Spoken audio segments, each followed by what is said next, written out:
Heyo. Let's talk stalker stuff. I made a concerted effort to not discuss an issue that I've been going through. Some of you who've been with me know from February, March, April that I had posted some things about somebody who I wasn't really sure exactly what it was, but I knew I was being harassed. Those videos are private now, unfortunately, for legal reasons. And I came to the conclusion that I feel like it's going to be okay to talk about as long as I don't get into really specific details of what I'm doing about it. And I just thought it might be helpful, because what I've come to understand is simply that this is a much more common problem than I ever would have anticipated. You know, I think most of us, you see it on TV, you see it in movies. It's not something you think most people end up dealing with. But the reality is, more people than you think are being harassed or stalked. And that's really unfortunate. Now, some people kind of don't know what they're doing. There's levels of things, which is to say, I know there are some people who bother somebody and don't understand how bad it is, and those are exactly the people who, if you give them serve them for a restraining order or something, they go, oh, my bad, I didn't know it was like that, and they leave you alone. That's not who I'm talking about. I'm talking about people who are willing to stay on you for months or years in an attempt to break your spirit, or an attempt to hurt you. Now,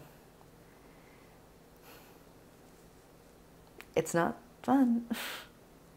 I'm me. I'm gonna smile through things. I'm gonna joke through things. I have a pretty dark sense of humor. I don't think I've let you guys in entirely on how dark my sense of humor is, but it's how I survive. So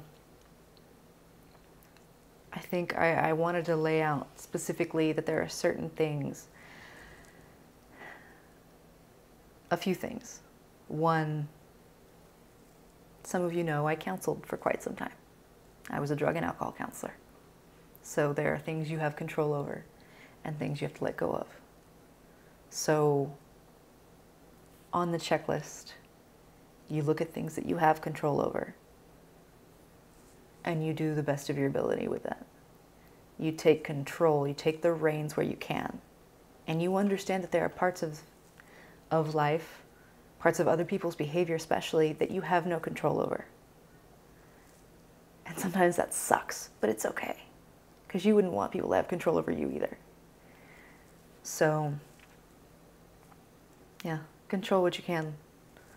Let go of everything else. You know, trust whoever it is you trust, whether it's yourself or your God.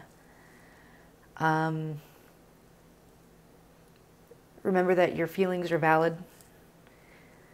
Feelings are not facts. If anything, feelings are facts about yourself. So it's okay if something hurts. It's okay to feel hurt. What matters after that is what you do about it. Taking action and not wallowing, not letting your feelings or your emotions rule you. That's always been something that's really important to me. I own my feelings. My feelings don't own me. So that being said, I don't know, don't give your remote away. That's another one of the counseling ways I always considered it. I'm the kind of person who doesn't hand over control to my feelings very easily. It's very rare. Not that many people can really push my buttons. It's pretty hard. And so just remember that when you hand somebody the remote to your feelings, they're probably going to push buttons. And they can only do that as long as you give that to them. take it away as soon as you can, as soon as you see any kind of abuse. Because it's not worth it to have other people ruling you, to have your feelings ruling you. That being said, again, your feelings are still valid. Feelings say something about you. If I feel hurt by something somebody did or said, then realistically it says something about me. It says, you know, that I gave that person a certain amount of control, or that they tapped on an insecurity of mine.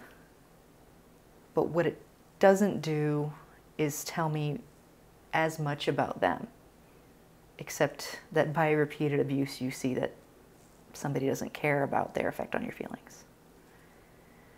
So, yeah, I think that's what I cared about getting into. Talk to a counselor, talk to loved ones, the people that you care about and who care about you. But don't let some random person who wants to ruin your outlook do it. Because I won't. I don't care who this is. I don't care how long they try. I have been threatened with physical harm. And I have my bases covered as well as I possibly can. And that's all I can do. So I'm going to keep being positive. And they can't do anything about it.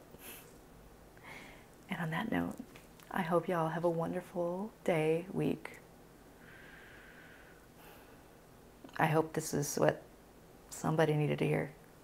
That they're not alone in something like this. That it's okay if it's hard. But that you can always keep going.